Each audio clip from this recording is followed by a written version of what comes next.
So it is 9:45 in the morning. I've been here for an hour and a half-ish, something like that. Basically got most of my office work done, so now I have to go out and, let's say I need to clean big pythons today. I need to spot clean colubrids today. I need to go through the baby ball pythons that I fed. I'm gonna go do some snake work.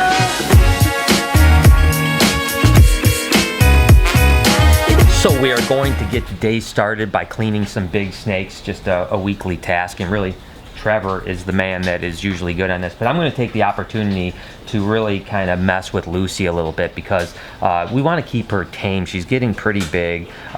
She's not really a mean animal, but she's definitely pretty energetic, so I'm trying to get her to calm down. So I'm going to just take the opportunity to just play with her a little bit while Trevor is cleaning the cage. So hopefully that goes well, and because I doubt if I'm going to be able to hold a camera and a big snake. No way in hell. All right.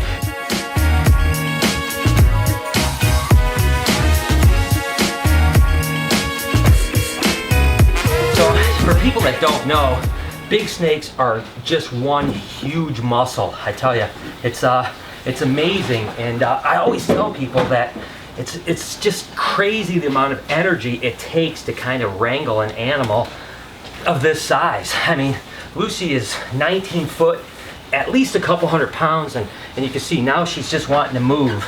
And when she wants to move, there's not a whole lot you can do about it, that's for sure. And I'm trying not only to kind of just continue to get her used to moving around with me and getting comfortable being handled, but also I've got to continually read her body language, because if a snake like this, you know, Lucy can sometimes just get like agitated, and then all of a sudden it's a totally different game. Right now she's just using me as a jungle gym basically, and she's just climbing around. Ooh, Lucy, what are you doing, girl? You are so much at work. But she's really a cool animal. She's, again, not nearly as docile or mellow as my albino retic that I showed you guys yesterday, or of course Sunshine. And I'm telling you, she is just a lot of work, and she's starting to get me a little bit concerned, because see, when they start to put their tongue out like that, where their tongue is staying out instead of going in quickly, that usually tells me she's getting agitated. Oh my gosh, she is so, and I'll be honest with you guys, I'm starting to get wore out. Like, she's actually starting to win the battle. Oh, I do not like the way she's acting right now. Whew. What an awesome snake, though. Okay, girl. It's all right. It's okay.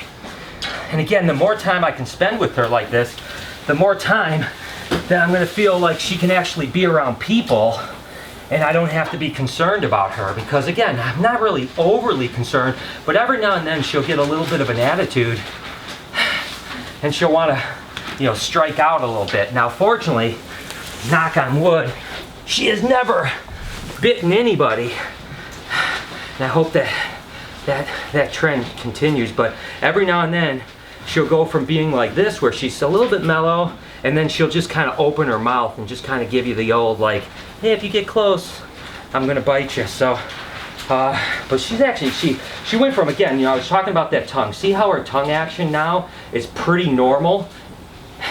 When a retic starts to put their tongue out and keep it out like, that usually tells you right off the bat that they're getting a little agitated. So I'm glad to see that she's went back from being agitated to being just more inquisitive.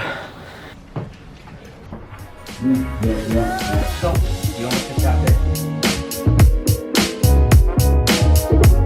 Okay guys, you ready for Satan? To be honest with you, she's not as bad as you think. She's usually pretty predictable and much easier than Lucy, in all honesty, but let's go do this.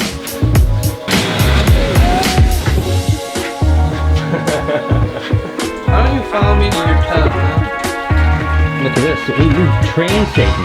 It is, it's like I trained you to follow.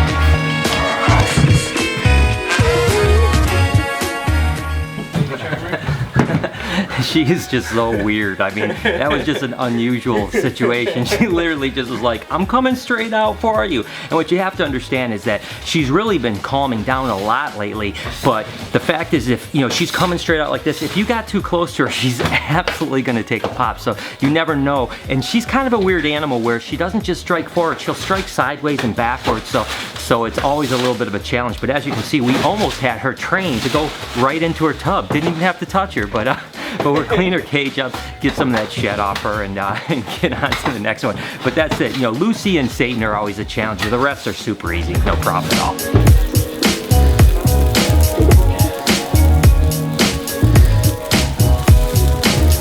Okay, that's good.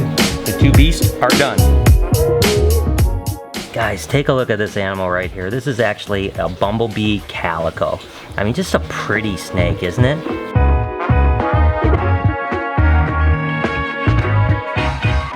Holy tamale. Look at that snake right there. Oh, that is crazy. Beautiful. The black pastel banana.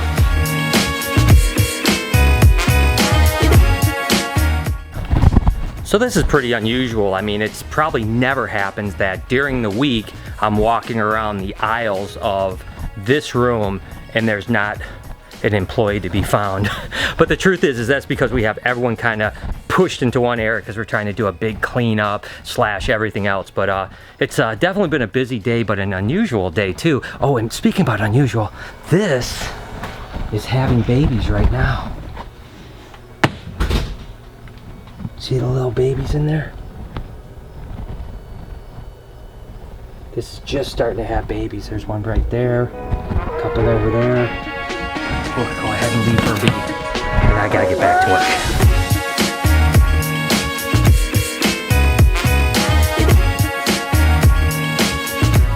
Remember that garter snake earlier that was having babies? Let's go ahead and check on her. She should be done by now, and we'll see how many babies. Now, you gotta remember, this is the second litter of the year, so it's always much slower. So she probably had 20, 22 babies the first time around. Not expecting more than maybe 8 or 10 this time, to be honest with you. But let's see what she's got going on here.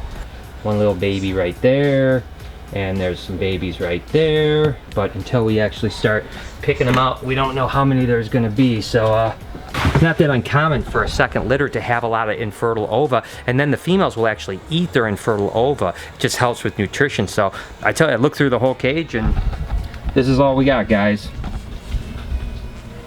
Alright, so I just got back from the gym. I've got all my snake work done, and I think that I'm actually going to head out to Detroit. Actually, there's a place called Mexican Town, and I think that Lori and maybe Noah, and we're going to go out and grab some cool food. So gonna wrap it up here. I've got 2 days left before I leave for LA, and then I'm gone for 7 or 8 days. So a lot to do this week, but I'm gonna go have some fun. One thing you guys need to know about my family is that this guy back here and that guy right back there and this lady here, they get really upset when they are hungry.